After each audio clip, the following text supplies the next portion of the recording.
Assalamualaikum warahmatullahi wabarakatuh. Halo semuanya, kembali bersama saya dalam channel Data Liberation. Semoga kita semua selalu diberikan kesehatan, dilancarkan rezekinya, dan dimudahkan segala urusannya oleh Sang Maha Pencipta. Pada video kali ini kita akan membahas soal pemikiran ekonomi dari John Adam Smith. Selama berabad-abad, upah harian dan juga standar hidup masyarakat mengalami stagnasi. Kemudian di samping itu, hampir 1 miliar manusia harus menghadapi kenyataan hidup yang teramat sangat berat. Tapi semua itu tiba-tiba berubah. Pada awal tahun 1800-an, beberapa tahun setelah terjadinya Revolusi Amerika dan juga setelah diterbitkannya The Wealth of Nations, dunia barat mengalami perkembangan yang sangat pesat.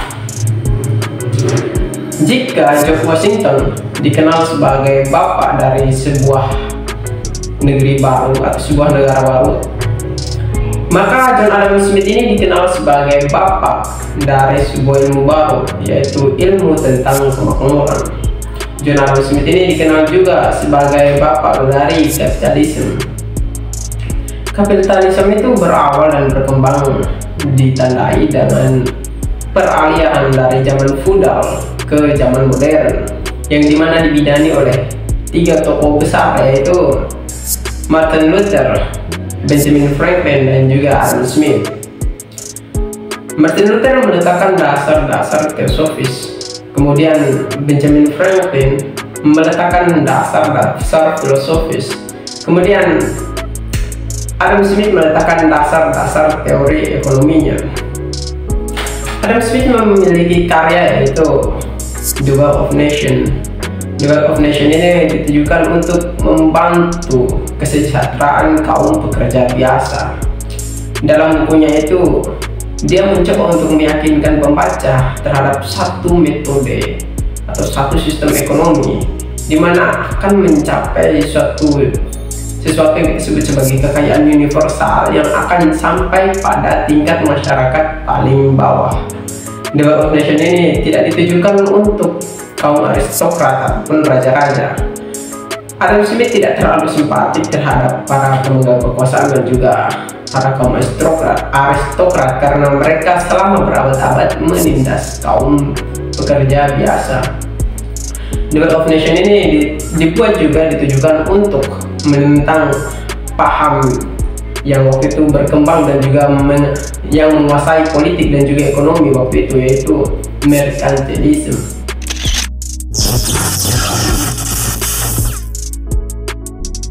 Merkantilisme adalah sebuah paham yang percaya bahwa kekayaan itu terdiri dari emas dan juga perak, di mana mereka percaya bahwa emas dan perak di suatu negara itu harus tetap berada di dalam negara tersebut untuk menjaga kekayaan dari negara tersebut, atau kekayaan itu sifatnya tetap. Konsekuensinya mereka melakukan berbagai monopoli dan juga melakukan berbagai tindakan imperialis. Akhirnya mereka pun mengirim berbagai agen-agen mereka, pasukan-pasukan mereka ke negara-negara lain untuk meraup emas dan perak sebanyak-banyaknya dan seagresif mungkin untuk didatangkan ke negara mereka. Di samping itu, untuk menjaga keberadaan emas dan perak di negara mereka, atau untuk menjaga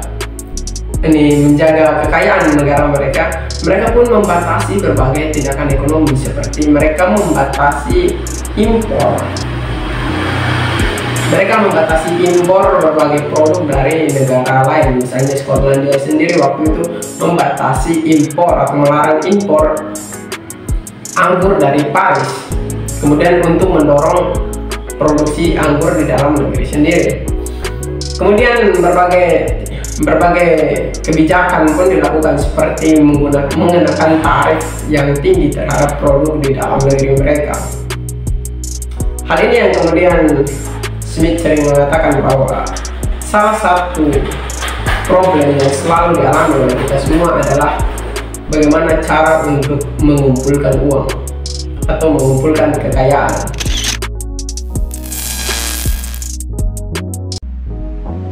Sang filsuf dari Skotlandia ini menentang merkantilisme. Ia menentang adanya pembatasan perdagangan dan juga pengenaan tarif yang tinggi. Menurutnya, usaha untuk menyeimbangkan perdagangan adalah suatu usaha yang absurd. Ia menuliskan bahwa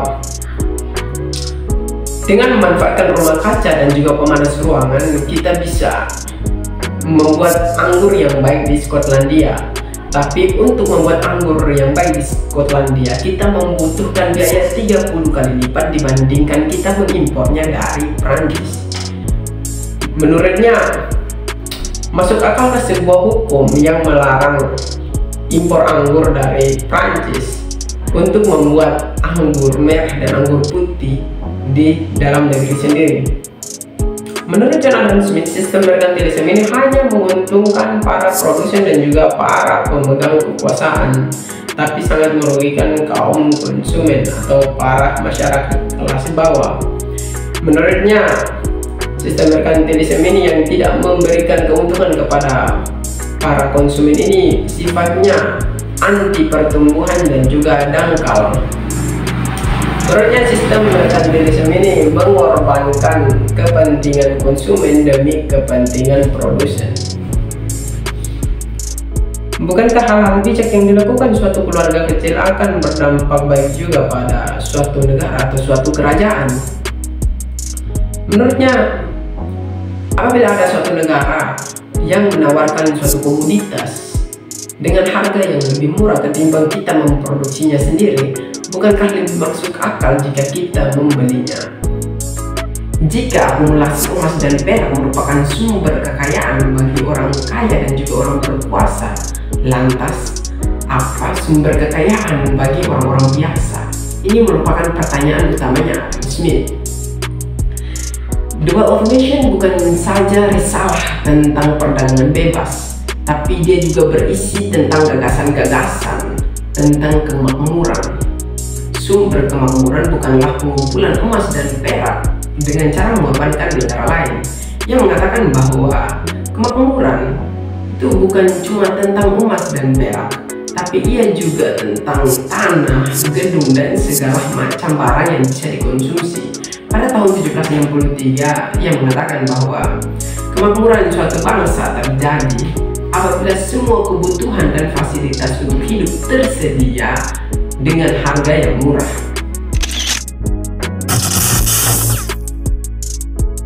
Bagaimana produksi dan perdagangan dapat dimaksimalkan sehingga dapat mencapai sesuatu yang kita sebut sebagai kekayaan universal dan juga dapat meningkatkan kekuatan produksi kaum buruh?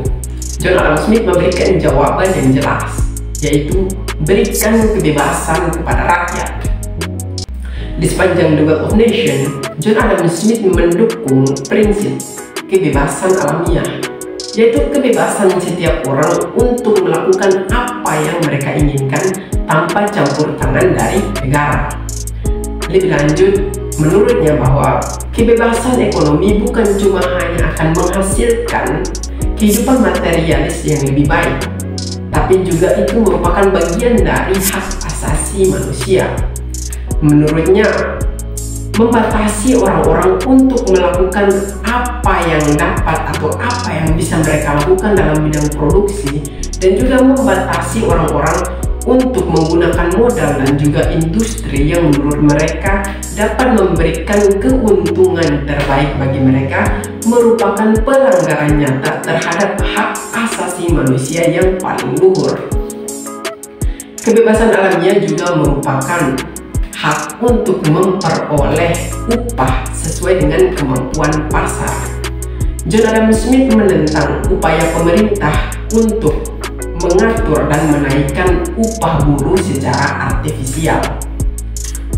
Ia menuliskan bahwa setiap kali pemerintah memberlakukan undang-undang untuk mengatur upah buruh, biasanya undang-undang itu menurunkannya daripada menaikkannya.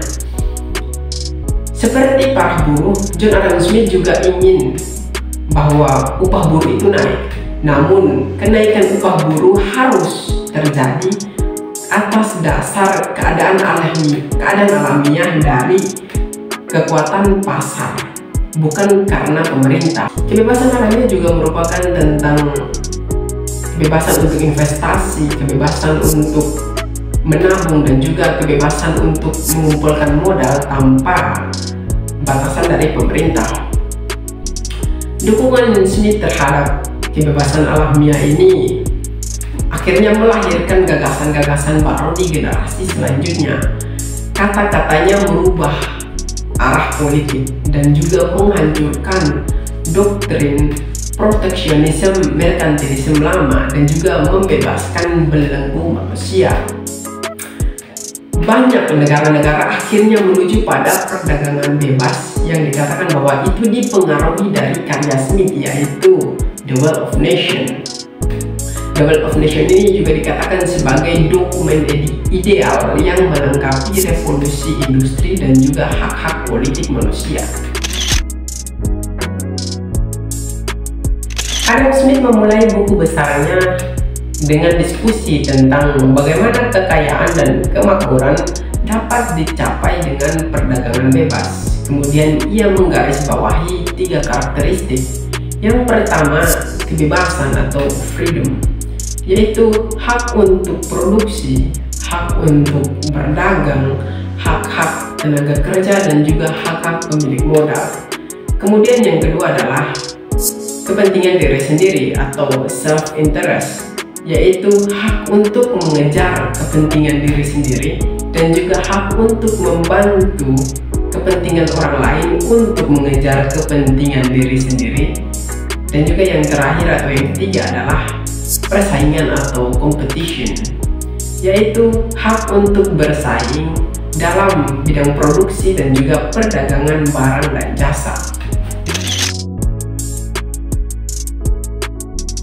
Ketiga unsur itu akan menghasilkan harmoni alamiah dari kepentingan para buruh atau tenaga kerja, kepentingan dari para pemilik tanah dan juga kepentingan dari para pemilik modal.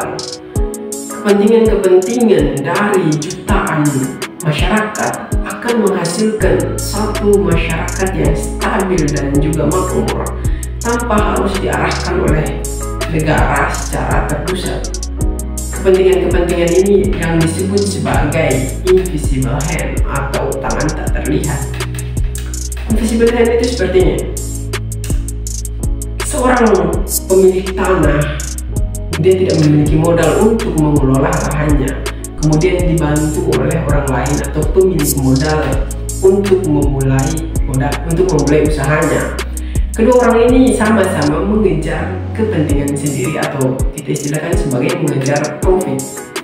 Kemudian setelah memperoleh modal, mereka butuh tenaga kerja. Nah, tenaga kerja ini membutuhkan pekerjaan. Jadi mereka sama-sama untuk mengejar kepentingan diri sendiri. Kemudian semua hal yang komoditi-komoditi yang dihasilkan tersebut akan membantu orang lain untuk memperoleh kepentingan diri sendirinya juga. Jadi kita semua adalah orang-orang yang mengejar kebaikan untuk diri sendiri, di mana kebaikan diri sendiri akan membantu kebaikan dari orang lain.